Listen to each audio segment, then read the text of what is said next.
यहाँ पर मेरे सामने कुछ डाटा है और मैं चाहता हूँ कि इसमें से मुझे टोटल जो माउस हैं उनकी क्वांटिटी और टोटल सेल अलहदा से पता चल जाए और कीबोर्ड की क्वांटिटी और सेल अलहदा से पता चल जाए। तो उसके लिए मैं क्या करूँगा, सिंपल मैं एक यहाँ पर बटन के ऊपर क्लिक करूँगा तो आप देखेंगे हमारे पास पूरी जो रिपोर्ट है वो क्रिएट हो गई है। और यहाँ पर मैं क्लियर के बटन के ऊपर क्लिक करूँगा तो सारा कुछ जो है क्लियर हो गया। और दोबारा से गेट रिपोर्ट के ऊपर क्लिक करूँगा तो आप देखेंगे हमारे पास सिर्फ 1 सेकंड में हमारे पास जो पूरी रिपोर्ट है वो बनकर आ गई है। तो इस वीडियो में मैं आपको बताऊंगा कि आप किस तरह से माइक्रोसॉफ्ट एक्सेल में इस तरह के बटन्स के साथ अपना काम आसानी से करवा सकते हैं। तो इसके लिए हमें रिकॉर्ड करनी पड़ेगी मैक्रो।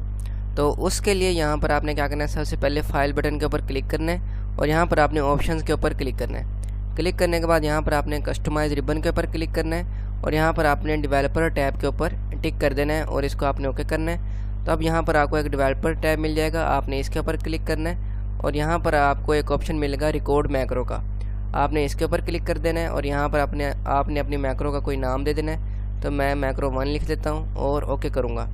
तो अब हमारी जो है मैक्रो की रिकॉर्डिंग शुरू हो चुकी है। तो अब हम क्या करेंगे कि जो भी स्टेप हम करेंगे एक्सेल उसको रिकॉर्ड करता जाएगा और बाद में उसको वो ऑटोमेटिकली परफॉर्म करेगा। तो आप यहाँ पर देखें कि मैं यहाँ पर इन तीनों सेल्स को सिलेक्ट करूँगा, होम टैब में आके मैं इनको मर्ज कर दूँगा और यहाँ पर मैं लिख देता हूँ समरी और उसके बाद एंटर की प्रेस करके मैं यहाँ पर लिखता हूँ प्रोडक्ट और उसके बाद हम क्वांटिटी लिख देते हैं और यहाँ पर हम सेल्स लिख देते हैं। उसके बाद एंटर करेंगे और यहाँ पर मैं माउस लिख देता हूँ और यहाँ पर मैं कीबोर्ड लिख देता हूँ। और उसके बाद अब हमने यहाँ पर फार्मूलाज अप्लाई करने, तो मैं जल्दी से यहाँ पर फार्मूलाज अप्लाई कर लेता हूँ। तो यहाँ पर मैंने फार्मूलाज अप्लाई कर लिए हैं और यहाँ पर मैंने सम इफ का फार्मूला अप्लाई किया है। अगर आप ये फार्मूला सीखना चाहते हैं तो आप मेरी ये वाली वीडियो देख सकते हैं।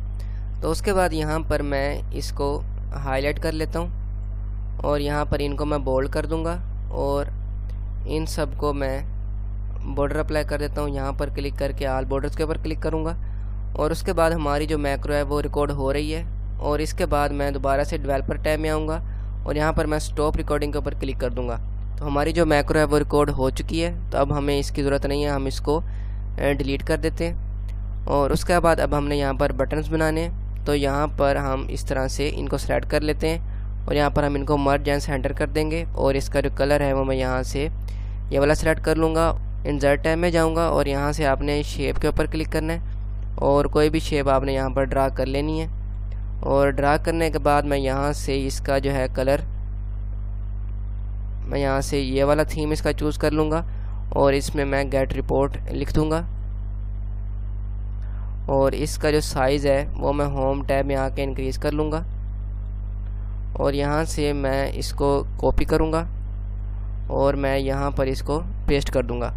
और उसके बाद यहाँ पर मैं गेट रिपोर्ट की बजाय क्लियर लिख दूँगा और यहाँ पर मैं इधर एंटर कर देता हूँ और कंट्रोल जी करता हूँ। यहाँ पर डबल क्लिक करके मैंने ये डबल क्लिक किया, उसके बाद यहाँ पर मैं इसको सेंटर में कर देता हूँ और इसी तरह से मैं इसको भी सेंटर में कर दूंगा। यहाँ पर हमारे पास शेप्स रेडी हो चुकी हैं। हमने एक शेप के ऊपर क्लिक करना है और असाइन मैक्रो के ऊपर हमने क्लिक करना है और मैक्रो 1 जो हमने बनाई थी उसको हमने सेलेक्ट करना है और ओके कर देना है। अब हम जब इस शेप के ऊपर क्लिक करेंगे तो हमारे पास जो मैक्रो 1 है वो स्टार्ट हो जाएगी और हमारी रिपोर्ट रेडी हो जाएगी। अब देखें क्लियर का बटन काम नहीं कर रहा, तो इसके लिए हमने एक और मैक्रो रिकॉर्ड करनी है। हम दोबारा से डेवलपर टैब में आएंगे और रिकॉर्ड मैक्रो के ऊपर क्लिक करेंगे और इसको मैं मैक्रो 2 का नाम दे दूंगा और ओके करूंगा।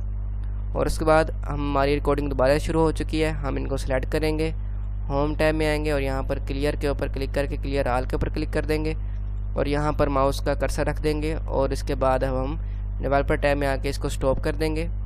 और इसके बाद हम क्लियर बटन के ऊपर क्लिक करेंगे और असाइन मैक्रो के ऊपर और यहाँ पर मैक्रो 2 सेलेक्ट करेंगे, ओके करेंगे।